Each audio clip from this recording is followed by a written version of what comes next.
Assalamualaikum warahmatullahi wabarakatuh. Kembali lagi dengan saya, Dia Rahmawati. Pada kesempatan kali ini, saya akan menjelaskan materi terkait fase pembentukan bumi.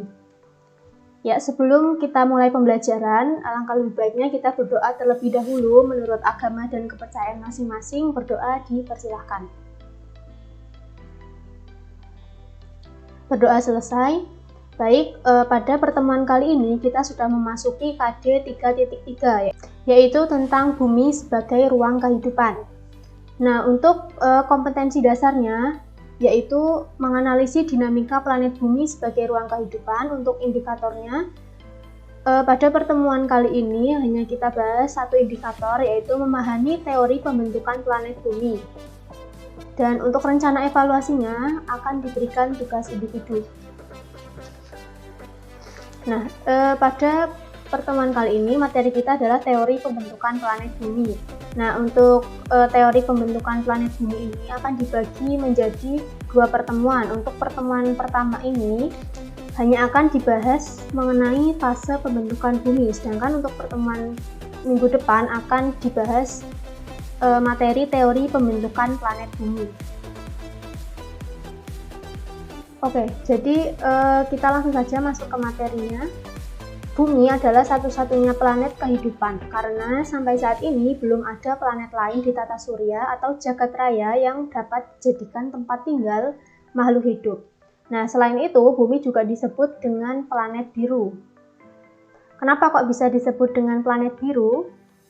Jawabannya adalah karena sebagian permukaan bumi itu didominasi oleh lautan, yaitu sekitar 71% berupa lautan, sedangkan sisanya yaitu sekitar 29% itu berupa daratan. Nah, untuk lautan itu berupa samudra, sedangkan daratan itu berupa benua.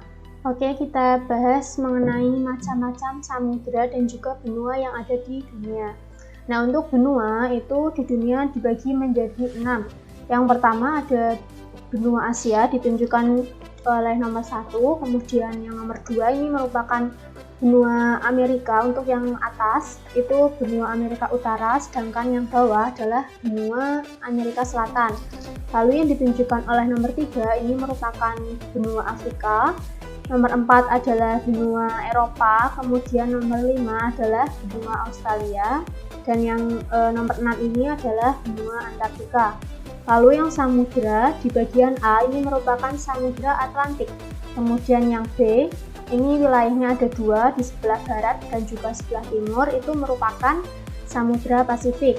Sedangkan yang huruf C ini merupakan samudra Hindia, yang huruf D adalah samudra Arktik, dan yang bagian E karena di sini tidak ditulis, jadi samudra itu sebenarnya ada 5, tapi ini gambarnya ada yang kurang. Nah, untuk samudra selatan atau Antartika itu berada di sebelah selatan. Nah, dari gambar ini kita dapat mengetahui bahwa benua terluas di dunia adalah benua Asia. Untuk benua Asia itu yang ditunjukkan oleh nomor 1 ini. Kemudian untuk samudra terluas di dunia adalah samudra Pasifik, yaitu yang ada di sebelah barat dan juga yang ada di sebelah timur. Lanjut, oleh karena keunikan bumi sebagai tempat tinggal makhluk hidup, maka manusia terus berusaha mengungkap proses pembentukan bumi. Nah, yuk kita cari tahu. Nah, fase-fase pembentukan bumi itu dibagi menjadi 8. Yang pertama, ada fase awal mula pembentukan jagat raya atau alam semesta. Lalu yang kedua, ada fase pembentukan bintang-bintang. Yang ketiga, fase supernova. Yang keempat, fase pendinginan nebula. Fase kelima adalah fase pembentukan matahari dan juga planet-planet. Fase keenam adalah fase akresi. Fase ketujuh adalah fase pembentukan bumi atau biasa disebut dengan kompresi. Lalu fase ke-8 adalah fase pembentukan atmosfer, samudra, dan juga makhluk hidup. Nah, kita bahas satu persatu. Untuk fase yang pertama adalah fase awal mula pembentukan jagat raya. Nah, kita perlu tahu dulu ya, apa itu jagat raya? Jadi, jagat raya adalah alam semesta yang sangat luas dan tidak terukur. Nah, dalam fase ini itu terdapat 2 teori yang menyatakan proses terbentuknya jagat raya. Yang pertama ada teori Big Bang. Nah, teori Big Bang ini mengatakan bahwa alam semesta itu terbentuk akibat ledakan besar. Dahulu ada material atom yang sangat besar, kemudian inti dari atom tersebut mengalami kenaikan suhu yang sangat ekstrim, sehingga atom tersebut meledak dengan kekuatan yang tinggi. Nah, setelah terjadi ledakan dan ledakan itu terjadi secara terus-menerus, akhirnya mengalami perkembangan dan terus-menerus berekspansi atau bertambah besar, hingga menjadi alam semesta yang kita tempati sekarang. Nah, jadi pada intinya untuk teori Big Bang itu mengatakan bahwa alam semesta itu bersifat dinamis, yaitu selalu mengalami perkembangan gitu. Nah, untuk teori yang kedua adalah teori keadaan tetap.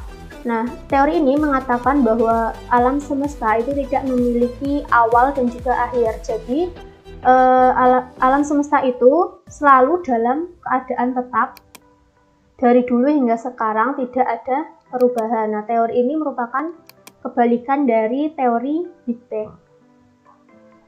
Lanjut ke fase yang kedua, yaitu fase pembentukan bintang-bintang. Nah, fase ini merupakan fase terbentuknya galaksi. Nah, galaksi sendiri itu apa? Galaksi merupakan gugusan bintang-bintang. Contohnya ada planet Bumi yang termasuk dalam galaksi Bima Sakti. Nah, bintang sendiri itu merupakan benda langit yang mampu memancarkan cahayanya sendiri. Nah, ini merupakan gambar dari galaksi Bima Sakti. Oke, perlu kita ketahui bahwa galaksi Bima Sakti itu memiliki bentuk spiral seperti gasing dan biasa disebut dengan Milky Way. Nah, itu Milky Way merupakan bahasa Inggrisnya dari Bima Sakti. Kalau orang Indonesia itu menyebut galaksinya itu sebagai galaksi Bima Sakti. Kalau orang-orang Inggris itu menyebutnya sebagai Milky Way.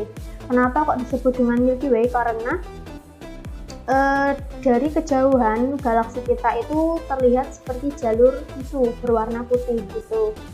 Nah, tadi jadi fase yang pertama tadi itu pembentukan jagat raya terlebih dahulu, baru kemudian pembentukan galaksi. Lalu yang ketiga itu merupakan fase supernova.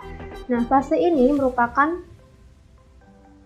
proses ledakan bintang. Terdapat beberapa bintang yang meledak dan nantinya akan membentuk material penyusun planet-planet yang akan mengelilingi bintang tersebut. Nah, jadi planet itu terbentuk dari material ledakan bintang.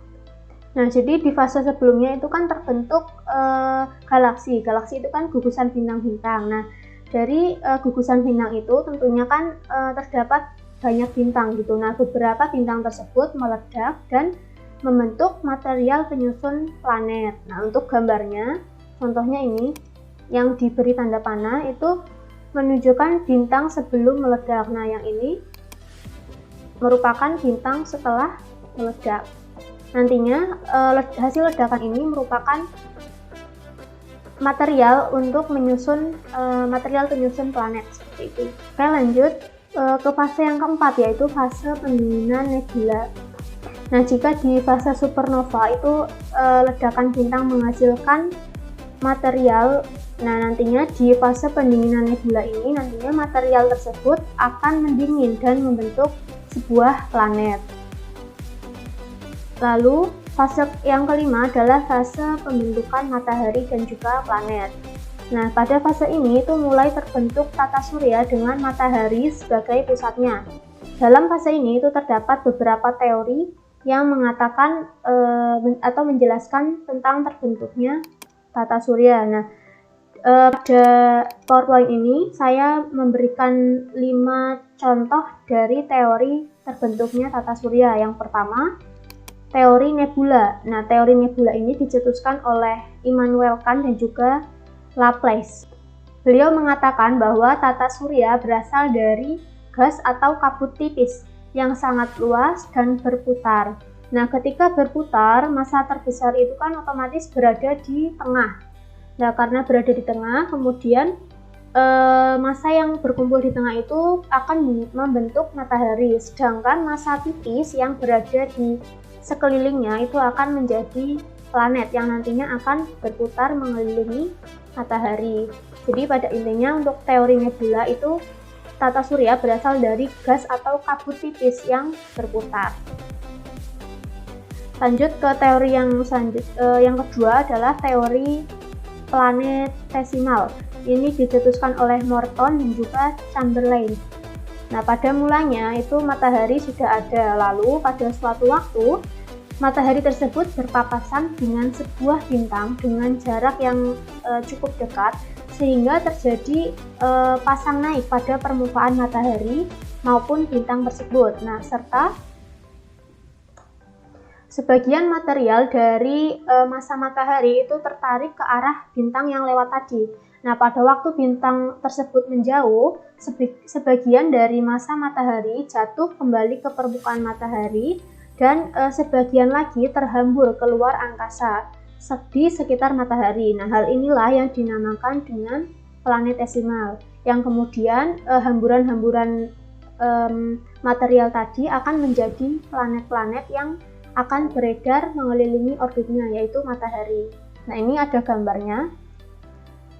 Jadi mula-mula ada matahari, kemudian ada bintang yang lewat, dan jaraknya tuh cukup dekat dengan matahari, kemudian terjadi yang namanya pasang naik, sehingga material yang ada di matahari itu sebagian tertarik ke bintang yang lewat tadi, sehingga material tersebut berhamburan. Nah, material yang berhamburan ini nantinya akan membentuk sebuah planetesimal atau kumpulan planet yang nantinya akan mengorbit mengelilingi matahari, seperti itu. Selanjutnya teori pasang surut. Ini dikemukakan oleh James dan juga Jeffrey.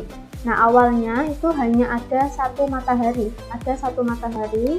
yang pada suatu waktu itu dilewati oleh bintang. Nah, ini teori pasang surut itu hampir mirip dengan teori planetesimal, yaitu ada bintang yang lewat dan jaraknya itu cukup dekat gitu. Nah, karena adanya pengaruh gravitasi, sebagian massa dari matahari itu tertarik ke arah bintang hingga membentuk seperti cerutu panjang. Pada bagian tengah cerutu yang besar itu akan tetap menjadi matahari, sedangkan bagian ujung dan pangkalnya yang kecil membentuk bulatan dan nantinya akan menjadi sebuah planet. Nah, jadi pada intinya kalau pada gambar ini ada satu matahari, kemudian ada bintang yang lewat, istilahnya bintangnya di sinilah. Bintang yang lewat, kemudian massa matahari itu banyak yang nempel pada bintang tersebut sehingga mengakibatkan terbentuknya cerutu. Nah, di dalam cerutu itu nantinya akan terbentuk sebuah planet yang nantinya akan istilahnya tuh bergerak mengelilingi matahari. Nah, perbedaan antara teori pasang surut dengan teori planetesimal yaitu terletak pada massa matahari yang tertarik ke arah bintang. Kalau di teori planetesimal itu massa mataharinya langsung berhamburan dan langsung menjadi planet, sedangkan di teori pasang surut itu massa matahari yang tertarik ke arah bintang itu akan membentuk cerutu terlebih dahulu. Kemudian teori berikutnya adalah teori bintang kembar. Nah, teori ini dicetuskan oleh Lytton. Nah, awalnya terdapat dua matahari berukuran sama. Kemudian, nah ini kan di gambar ada dua matahari. Nah, salah satu matahari itu mengalami ledakan.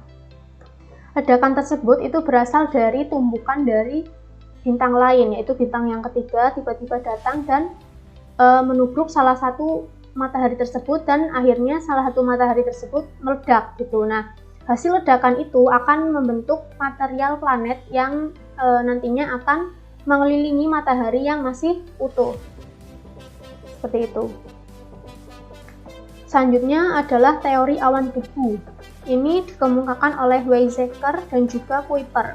Nah, beliau mengatakan bahwa tata surya itu berasal dari debu dan gas yang berputar seperti cakram. Nah, teori ini itu hampir mirip dengan teori nebula, namun hanya beda dalam materialnya. Kalau yang teori nebula itu kan berupa kabut dan gas, kalau awan debu itu berupa debu dan gas. Nah, selain itu, teori awan debu juga selain berputar, dia juga membentuk sebuah cakram. Nah, partikel yang berada di tengah cakram itu saling menekan dan menimbulkan panas. Ya, ibaratnya kalau misalkan tangan kita digosokkan lama-lama itu kan panas. Nah, ya itu sama seperti debu dan gas yang saling bergesekan itu lama-lama akan menimbulkan sebuah panas dan bersifat pijar. Nah, bagian tengah cakram itu nantinya akan membentuk matahari, sedangkan massa yang di sekitar spiral itu di pinggir-pinggirnya itu akan membentuk sebuah planet. Nah, untuk contohnya ini digambar. Jadi awalnya gas dan juga debu itu berputar hingga membentuk cakram, dan debu dan gas di dalamnya saling menekan dan bertumbukan hingga membentuk sebuah bintang atau matahari di tengahnya. Kalau yang di pinggirnya itu akan membentuk sebuah planet. Oke, kita lanjut ke fase yang keenam. Jadi pada fase ini, yaitu fase akresi, itu terdapat beberapa peristiwa yang terjadi. Yang pertama, material bumi itu belum seragam dan juga sifatnya itu panas karena berupa hasil dari ledakan. Kemudian yang kedua, belum terbentuk daratan dan juga lautan. Lalu yang ketiga, terjadi proses penenggelaman material yang massanya itu berat. Lalu yang ketujuh adalah fase kompresi atau fase pembentukan bumi. Nah, pada fase ini itu bumi mulai mendingin dan terbentuk perlapisan bumi. Nah, perlapisan bumi itu pertama ada dari lapisan terluar, yaitu disebut juga dengan litosfer. Nah, untuk lapisan terluar itu ada di bagian yang sini. Nah, kalau dibelah itu dibuat penampang, jadinya seperti ini. Ini bagian atas merupakan litosfer atau bagian terluar dari bumi.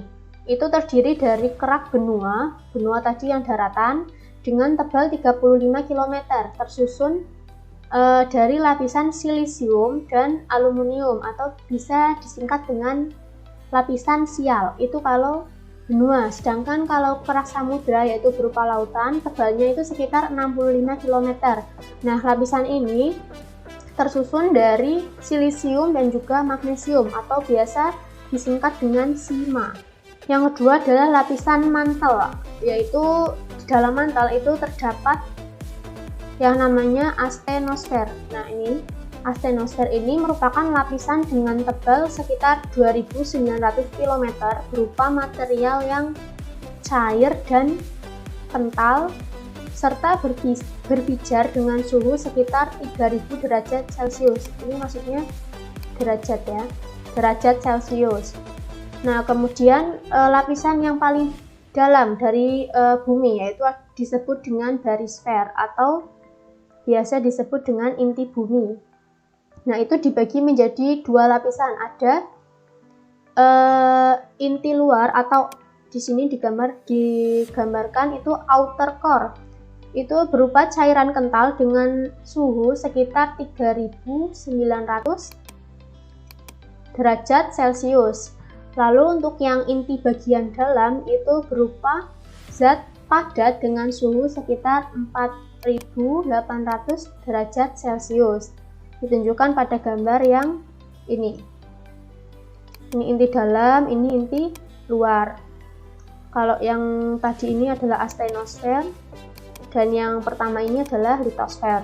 Nah, jadi semakin dalam lapisan bumi, maka materialnya itu akan semakin padat.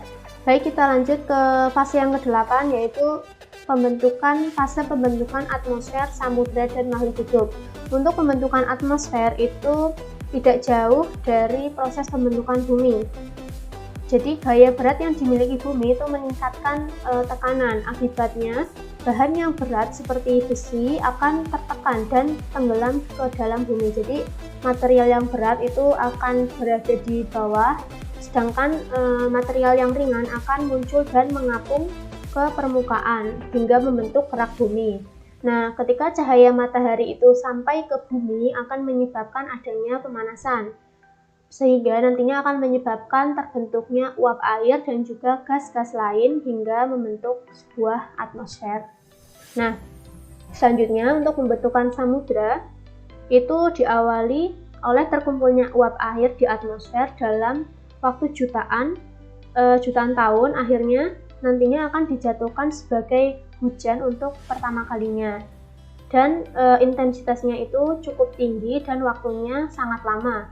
Nah, air hujan tersebut akhirnya mengisi cekungan-cekungan yang ada di muka bumi dan membentuk perairan laut yang disebut dengan samudra. Selanjutnya untuk pembentukan makhluk hidup. Nah, sekitar kurang lebih 3,5 miliar tahun yang lalu itu mulai muncul makhluk hidup.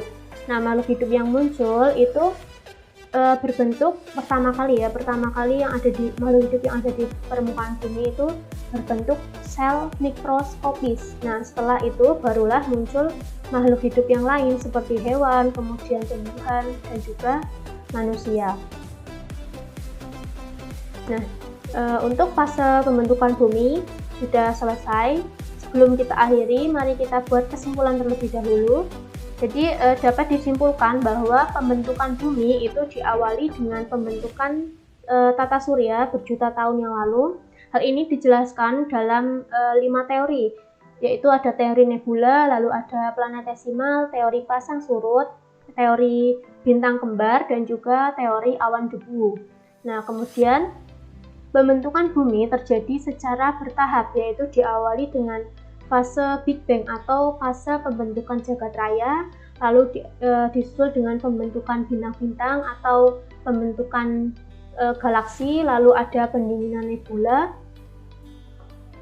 kemudian pembentukan matahari dan planet atau semacam pembentukan tata surya, kemudian ada fase akresi, fase kompresi, dan yang terakhir adalah fase pembentukan atmosfer, samudra, dan juga makhluk hidup. Nah, mungkin cukup sekian materi kita hari ini. Semoga apa yang kita pelajari hari ini bisa bermanfaat untuk kalian, untuk kita semua, dan bisa diterapkan pada kehidupan sehari-hari. Nah, apabila ada yang ingin ditanyakan, bisa menghubungi saya melalui email yang tertera pada slide, atau bisa langsung didiskusikan pada Microsoft Teams. Nah, mungkin cukup sekian materi kita hari ini. Ada kurangnya saya mohon maaf. Mari kita tutup dengan berdoa menurut agama dan kepercayaan masing-masing. Berdoa dipersilahkan. Berdoa selesai. Terima kasih. Wassalamualaikum warahmatullahi wabarakatuh.